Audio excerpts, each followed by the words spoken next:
আসসালামু আলাইকুম। খুবই কম উপকরণে এবং কম সময়ে তৈরি করে নেওয়া যায় এরকম একটি নাস্তার রেসিপি আপনাদের জন্য নিয়ে এসেছি।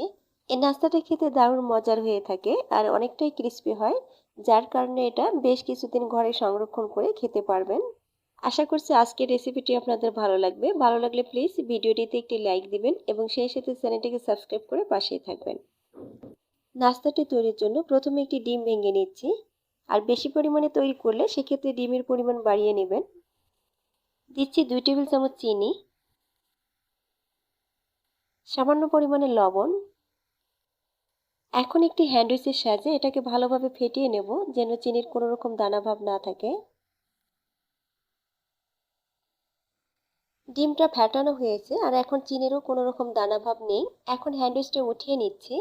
এখন এর সাথে অ্যাড করে দিচ্ছি 2 টেবিল চামচ গুঁড়ো দুধ, 1/4 চা চামচ বেকিং পাউডার, আর সেই সাথে নিয়েছি 1 কাপ ময়দা। আর ময়দাটাকে আমি একবারে অ্যাড করব না, অল্প অল্প করে দেব আর মিশিয়ে নেব। আর এই ডোটা তৈরি করতে আমি কোনো রকম পানি অ্যাড করব না। এই ডিমের মিশ্রণের মধ্যে ডোটা তৈরি করতে যতটুকু ময়দা লাগবে ঠিক ততটুকু ময়দা অ্যাড করে নিতে হবে। একটি ডিমের মিশ্রণের মধ্যে আমার 1 কাপ ময়দা সম্পূর্ণটাই লেগেছে। তবে অনেক সময় ডিম ছোট বড় হওয়ার কারণে ময়দার পরিমাণটা 1 থেকে 1.5 টেবিল চামচ কম বেশি হতে পারে। ডোটা আমার তৈরি হয়েছে আর এই ডোটা কিন্তু খুব বেশি শক্ত কিংবা নরম হয়নি। এখন এই ডোটাকে আমি 3টে ভাগে ভাগ করে নেব।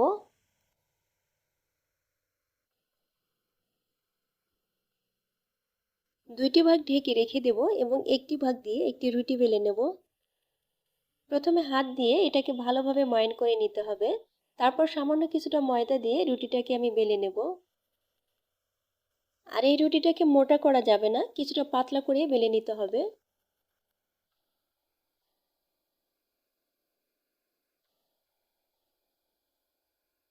দেখতেই পাচ্ছেন আমি একটি বড় সাইজের রুটি বেলে নিয়েছি।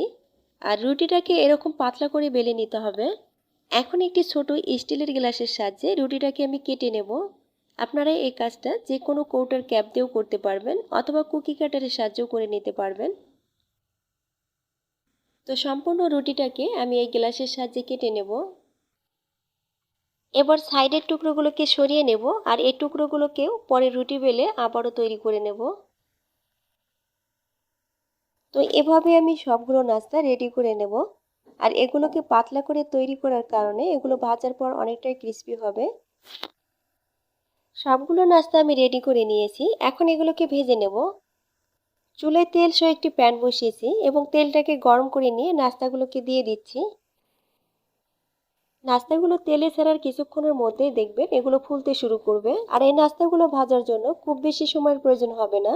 চুলার আঁচ মিডিয়ামে রেখে উল্টিয়ে পাল্টে এগুলোকে কালার করে ভেজে নিলে হয়ে যাবে।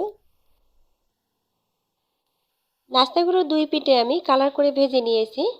এখন এই নাস্তাগুলোকে আমি তেল ছেঁকে উঠিয়ে নেব আর বাকি নাস্তাগুলোকেও একইভাবে ভেজে নেব। অল্প সময়ে তৈরি করে নেওয়া এই নাস্তাটা খেতে কিন্তু দারুণ মজার হয়ে থাকে। আর এই নাস্তাটা কতটা ক্রিস্পি হয়েছে আমি একটু ভেঙে দেখাচ্ছি। আর এই নাস্তাগুলোকে ঠান্ডা অবস্থায় যে কোনো এয়ারটাইট বক্সে রেখে বেশ কিছুদিন বিকেলে চায়ের সঙ্গে পরিবেশন করতে পারবেন। তো এই ছিল আমার আজকের রেসিপি। আশা করছি সবার ভালো লেগেছে। আজ এখানে বিদায় নিচ্ছি। সবাই ভালো থাকবেন। আল্লাহ হাফেজ।